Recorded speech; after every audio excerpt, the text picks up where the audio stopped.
교회는 크게 두 가지의 사명이 있습니다. 예배와 선교입니다. 제가 참 많이 강조하는 것이죠. 모여서 예배하고 흩어져서 선교하는 것이죠. 예배는 하나님과 깊이 교제하는 것이다라고 이야기할 수 있고요. 선교는 하나님의 뜻이 우리 사회에 이 땅에 이루어지도록 일하는 것, 이렇게 표현해 볼 수가 있습니다. 물론 다양한 정의들이 가능하겠지만 이렇게 얘기를 해도 타당하죠. 예배는 하나님과 깊이 교제하는 것, 그 선교는 하나님의 뜻이 이루어지도록 우리가 일하는 것, 이렇게 이야기를 해볼 수가 있습니다. 자, 그러면 하나님의 뜻이 이루어지도록 일하는 것, 여기에는 두 가지의 종류의 일이 있습니다. 한번 따라해 볼까요? 복음 전파와 사회 변혁. 예, 이 두 가지, 복음 전파와 사회 변혁이라는 큰 두 가지의 일이 있습니다. 복음을 전해서 영혼을 구원하는 일, 또 하나님의 진리로 이 사회를 변화시켜 가는 일, 그걸 이제 변혁이라고 하거든요. 트랜스포메이션. 이 두 가지가 다 모두 선교에 포함됩니다. 그래서 이것을 이 둘을 합쳐서 우리가 흔히 총체적인 선교 이렇게 표현을 합니다. 예수님은 우리에게 복음 전파에 대한 명령을 주셨죠. 가서 모든 민족을 제자로 삼아 세례를 주고 모든 것을 가르쳐 지키게 하라, 이렇게 복음 전파에 대한 사명을 주셨어요. 이거를 우리가 대위임 명령이라고도 이야기를 합니다. 지상 명령 이렇게도 이야기를 하죠. 또 하나님, 예수님은 사회 변혁에 대한 명령을 주셨을까요? 그렇습니다. 너희는 세상의 빛이라, 또 너희는 소금이다, 이런 말씀이 다 사회 변혁과 관련되어진 명령이다, 이렇게 이해할 수가 있습니다. 근데 이 세상의 빛이다라는 이 말씀은 창세기 1장 28절 땅을 정복하고 다스리라는 명령과 문맥을 같이 합니다. 자, 인간을 창조하신 직후에 하나님이 땅을 정복하고 다스리라는 명령을 주셨는데 이것을 문화 명령 이렇게 이야기를 합니다. 그러니까 세상을 더 좋은 세상 되게 만들어 가라는 그런 명령이죠. 그런 의미에서 예수님이 우리에게 너희는 세상의 빛이 되라라고 말씀하신 것은 예수님식 문화 명령의 버전, 이렇게 이야기할 수가 있습니다. 그러니까 창세기에 나오는 1장 28절에 나오는 땅을 정복하고 다스리라는 이 문화 명령을 예수님식으로 다시 한번 재해석해서 이야기해 준 것이 너희는 세상의 빛이 되라, 이런 말씀으로 우리가 이해할 수 있다라는 것이죠. 하나님이 인간에게 세상을 문화를 좋은 문화로 바꾸어 가라고, 개발시켜 가라고, 발전시켜 가라고 말씀하셨는데 그 자원을 우리에게 주셨잖아요. 그래서 우리에게 지혜를 주셔서 이 자원을 가지고 인간이 문명을 만들어 나가잖아요. 그러니까 하나님이 기뻐하시는 문명으로 만들어 나가라는 것이죠. 그런데 인간이 타락을 하죠. 죄를 짓죠. 그리고 하나님을 대적하는 문명을 오히려 만들어 갔습니다. 근데 예수님은 우리에게 다시 한번 이 문화 명령을 다시 한번 하고 계시는 거예요. 너희는 세상에 빛이 되고 소금이 되라.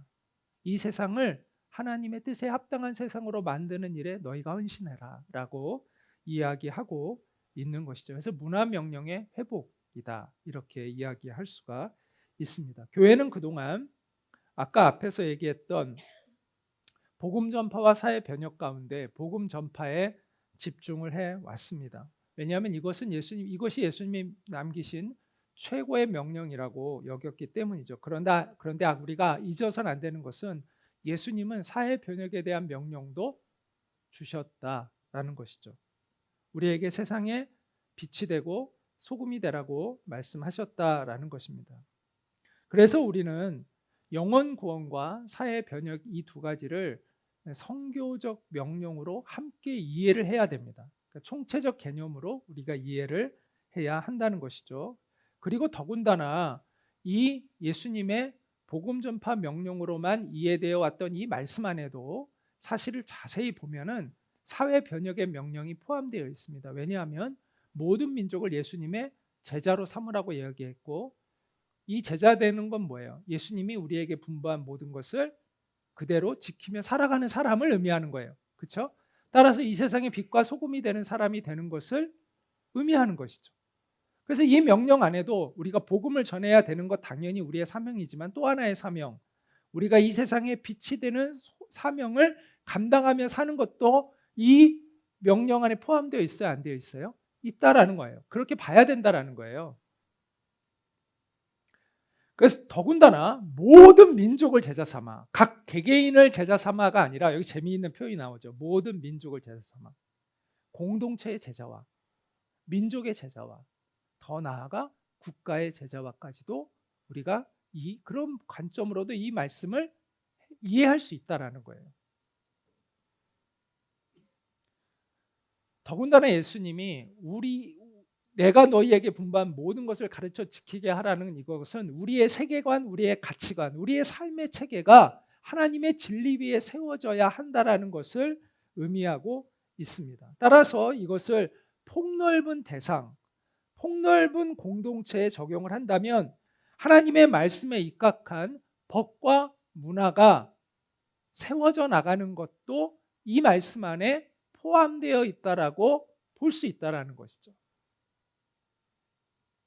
따라서 이 마태복음 28장에 나오는 예수님의 이 선교 명령은 영혼 구원의 명령만 아니라 사회 변혁의 명령까지도 포함되어 있다, 이렇게 이해를 해야 하는 것입니다. 어떤 사람들은 힘써 복음을 전해서 영혼들을 구원하면 그 사람들이 변화되니까 사회도 당연히 바뀔 것이다 라고 생각하지만 실제로 그렇지 않습니다.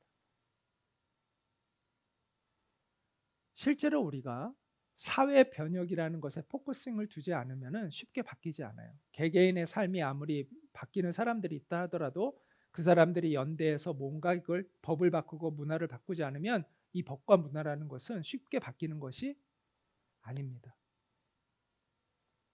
따라서 우리는 사회 변혁이라는 이 목표에도 우리의 목표를 정조준할 필요가 있다라는 것이죠.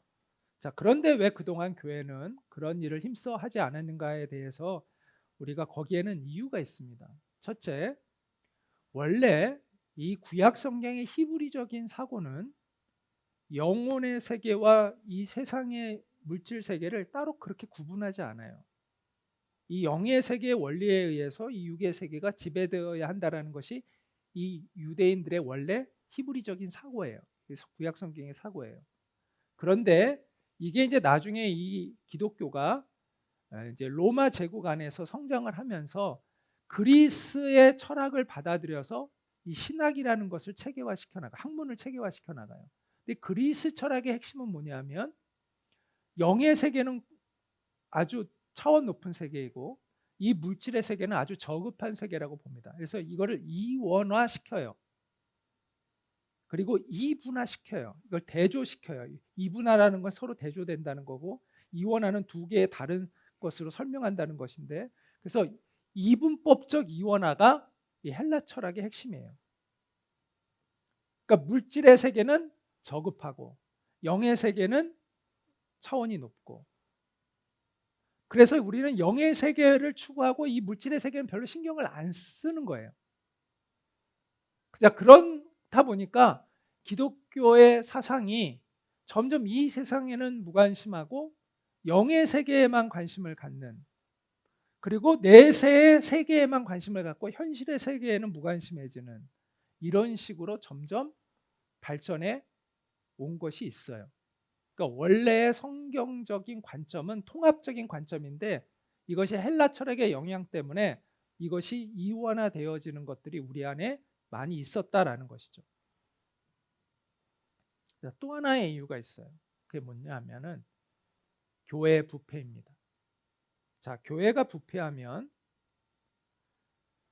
이 세상의 일에, 교회가 권력을 가지고 다스리는 이 세상 일에 관심을 갖게 만들까요? 안 만들까요? 안 만들죠. 왜냐하면 자기네들이 잘못하고 있으니까. 그래서 중세시대에 교회가 세상의 권력과 결탁을 해서 온갖 부정을 저지를 때는 세상에 있는 사람들이 이 세상 일에 관심을 갖기를 원하지 않습니다. 오직 죽어서 가는 그 사후 세계만 관심을 갖기를 원하지 이 땅에서 일어나는 부정부패에 관심을 갖기를 원하지 않아요. 자, 그러다 보니까 교회가, 중세 교회가, 카톨릭 교회가 성도들을 그렇게 만들었어요. 그렇게 가르치고 이것에 영향이 있었다라는 것입니다. 그런데 이제 종교개혁이라는 게 뭡니까? 성경으로 돌아가자는 거잖아요.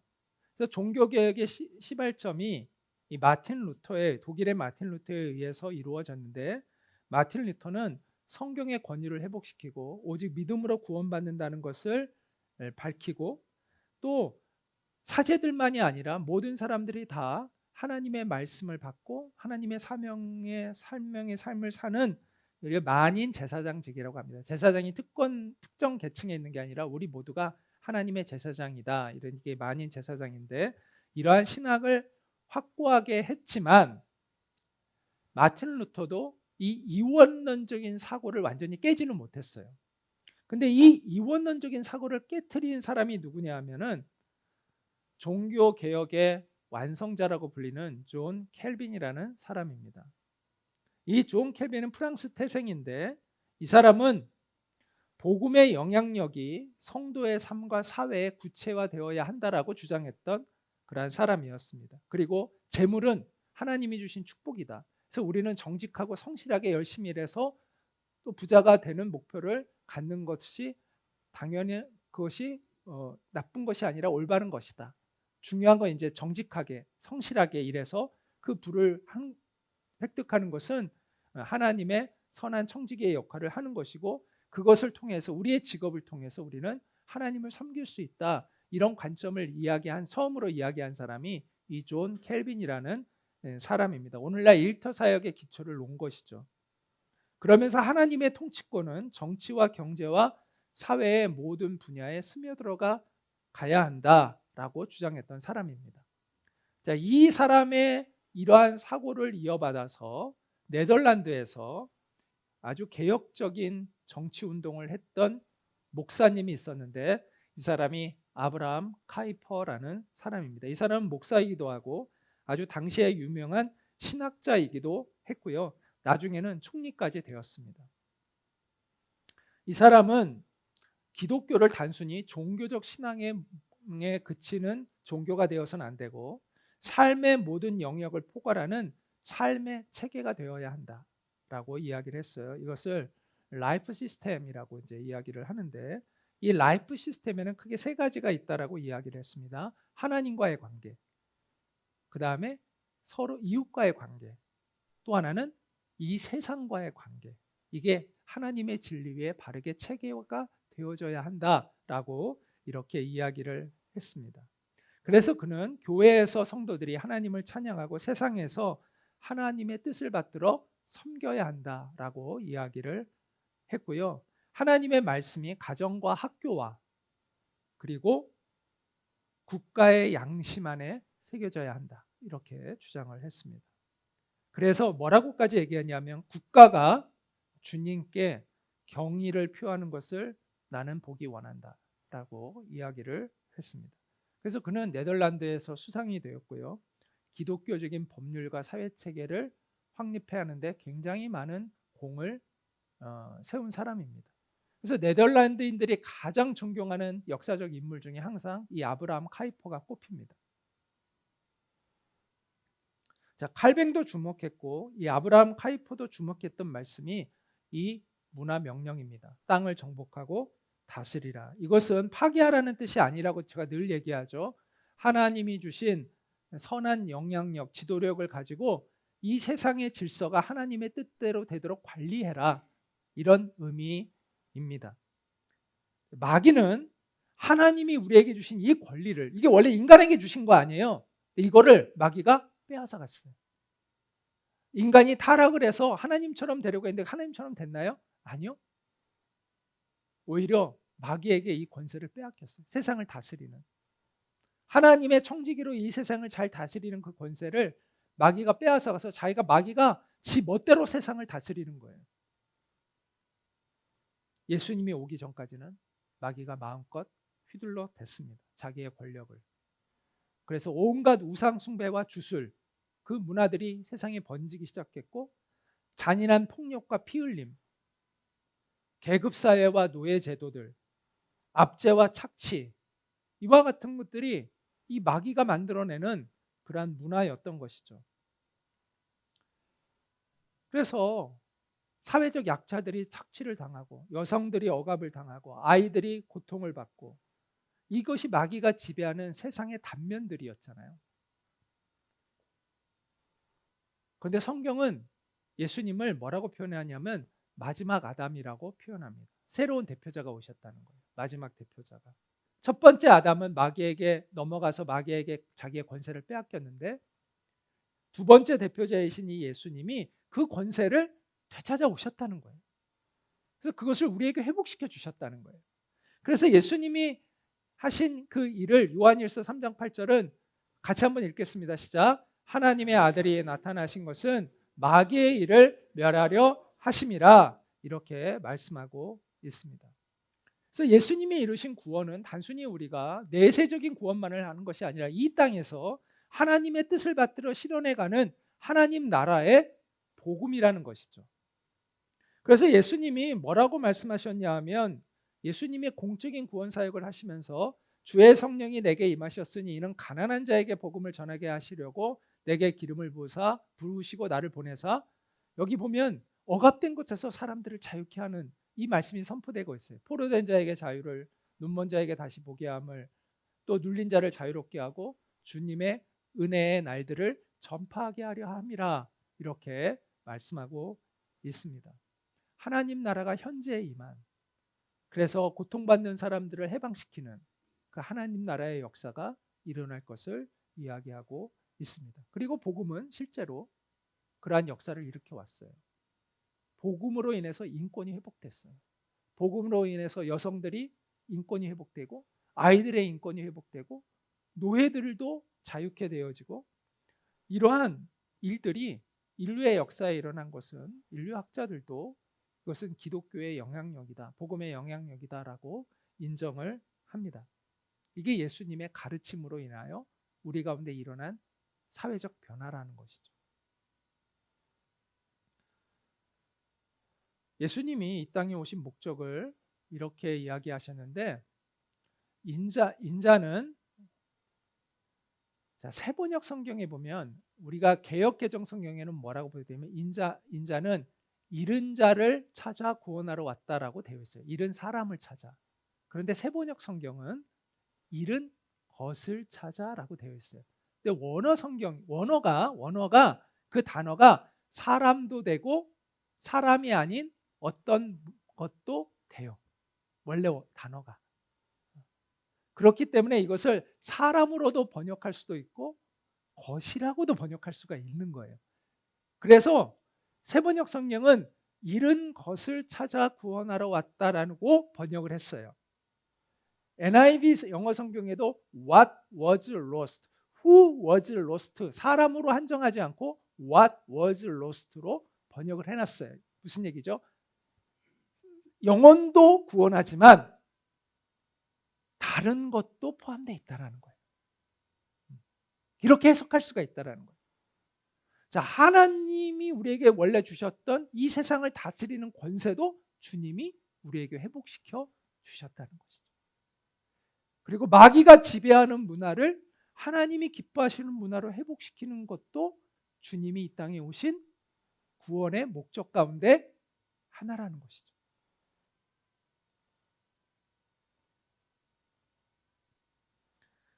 따라서 우리는 예수님의 그 생명의 복음으로 영혼을 구원할 뿐만 아니라 예수 그리스도의 그 변혁의 복음으로 세상을 새롭게 하는 일도 해야 합니다. 시편 115편 16절에 재미있는 말씀이 있어요. 같이 한번 읽어볼까요? 하늘은 여호와의 하늘이라도 땅은 사람에게 주셨도다. 여러분, 이 말씀이 어떤 의미일까요? 자, 하나님은 하늘의 일에만 관심 있어, 땅의 일은 관심 없어, 너희들 마음대로 해도 돼, 이런 뜻일까요? 그게 아니겠죠. 이게 어떤 의미일까요? 이 땅의 일을 하나님이 우리에게 책임 있도록 맡겨주셨다는 거예요. 이 세상을 다스리는 권세를 하나님이 우리에게 맡겨주셨다는 거예요. 그래서 우리가 기도하고 우리가 회복하도록 하나님이 우리에게 그 일을 맡겨주셨다라는 거예요. 맡겨주셨다.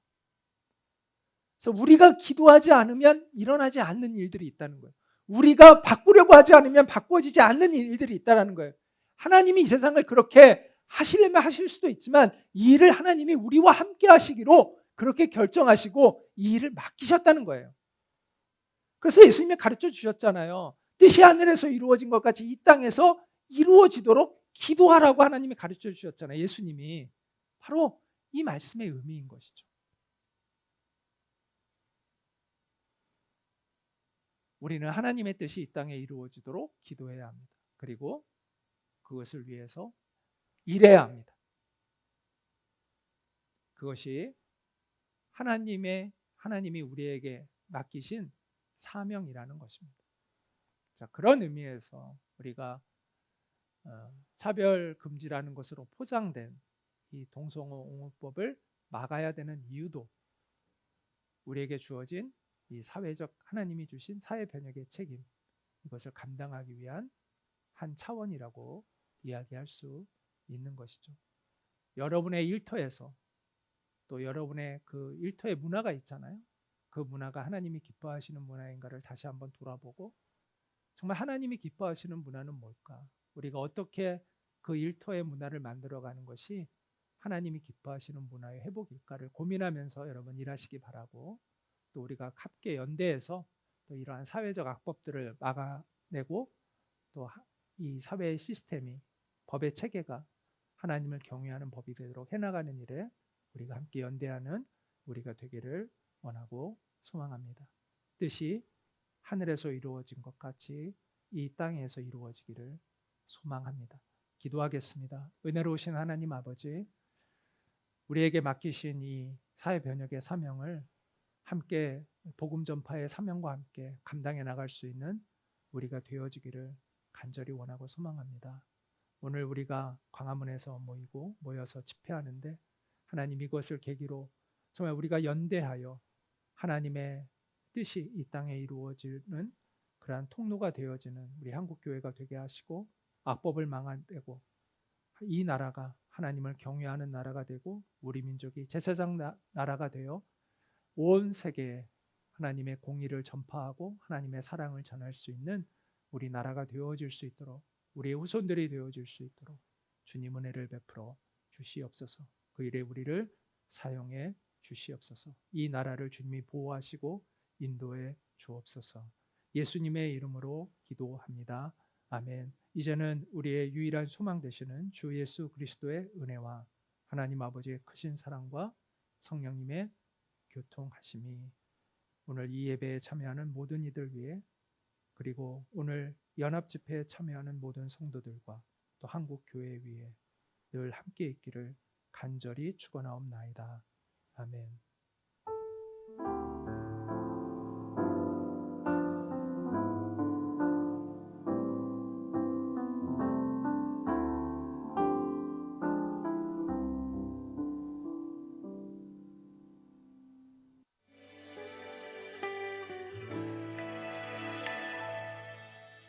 사람이